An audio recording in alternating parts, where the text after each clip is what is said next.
বাংলাদেশের যে মেধাবী সন্তানেরা, যোগ্য সন্তানেরা আজ বিশ্বের বহু দেশে অনেক নেতৃত্বস্থানীয়ভাবে নেতৃত্ব দিচ্ছে, কিন্তু সেই সকল সোনার ছেলেরাই দেশে যাওয়ার পরে কোনো মূল্যায়ন পাচ্ছে না।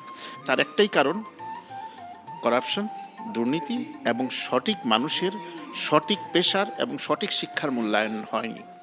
আপনি একটু পরিচয় দিবেন আপনার দেশের বাড়ি এবং কেনই বা প্রবাসী হলেন, কেমন আছেন?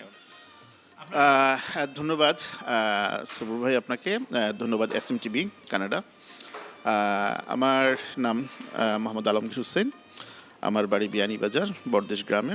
আমি দেশে একজন ডেন্টিস্ট হিসাবে প্রতিষ্ঠিত ছিলাম। আসলে কানাডায় আসাটা অনেকটা বলা যায় কাকতালীয়ভাবে চলে আসা। তবে কানাডায় এসে যা দেখলাম, শুধু আমি আলমগীর কানাডাতে আসিনি, বাংলাদেশ থেকে অনেক হাই প্রফেশন, হাই এডুকেটেড মানুষ এই দেশে চলে আসছে। শুধু এই দেশ না, বিশ্বের বহু দেশেই চলে গিয়েছে। তো আমি আমার এই দীর্ঘ অভিজ্ঞতা, কানাডার জীবনের দীর্ঘ অভিজ্ঞতা থেকে আমি যেটা অনুমান করলাম যে আসলে কেন বাংলাদেশ থেকে হাই প্রফেশনাল এবং হাই এডুকেটেড মানুষগুলো দেশ ছেড়ে চলে আসছে, তার একটাই কারণ, করাপশন, দুর্নীতি এবং সঠিক মানুষের সঠিক পেশার এবং সঠিক শিক্ষার মূল্যায়ন হয়নি। যার দরুন এই সকল মানুষেরা বিদেশে এসে প্রচুর পরিশ্রম করছে, সাধারণ শ্রমিকের কাজ করছে, কিন্তু দিন শেষে তাকে জিজ্ঞেস করলে সে একটা শান্তির কথা বলতেছে যে ভাই ভালো আছি।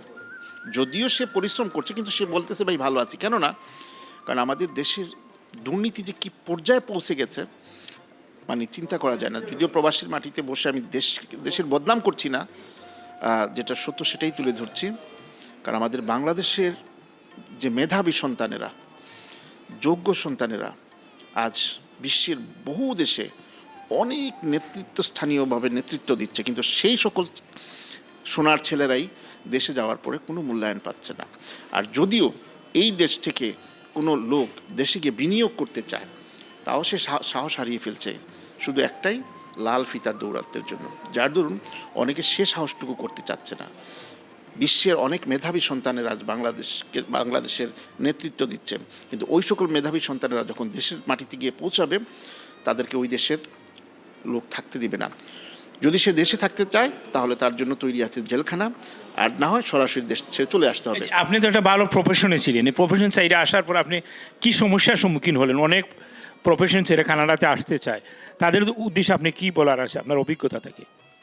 আসলে প্রবাস তো প্রবাসী। আমি একটা বিষয়ে প্রবাসী আসার জন্য আমি উৎসাহ দেই, যদি ল্যাঙ্গুয়েজটা জানা থাকে, বিশেষ করে যদি ইংরেজি ল্যাঙ্গুয়েজটা জানা থাকে, তাহলে প্রবাসে আসাটা দরকার। তবে শুধু যে কথা জানা থাকলেই প্রবাসে আসবে না, অবশ্যই তাকে কিছু টেকনিক্যাল কাজ শিখে আসতে হবে। তাহলে অন্ততপক্ষে তাকে প্রবাসে স্ট্রাগল করলেও খুব বেশি দিন তাকে স্ট্রাগল করতে হবে না, যদি তার ভালো কাজ জানা থাকে এবং তার ভালো ভাষা জানা থাকে।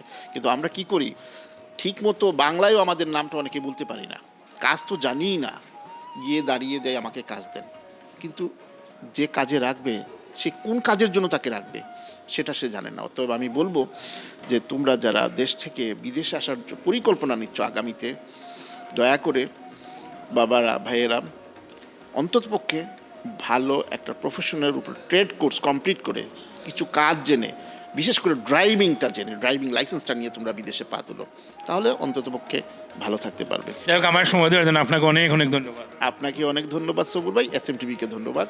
আবারও দেখা হবে প্রবাসীদের গল্প নিয়ে কোথায়। এই পর্যন্ত ভালো থাকুন। কানাডার ব্যস্ততম শহর মন্ট্রিয়াল থেকে আমি মোহাম্মদ আব্দুল সবুর, SMTV কানাডা।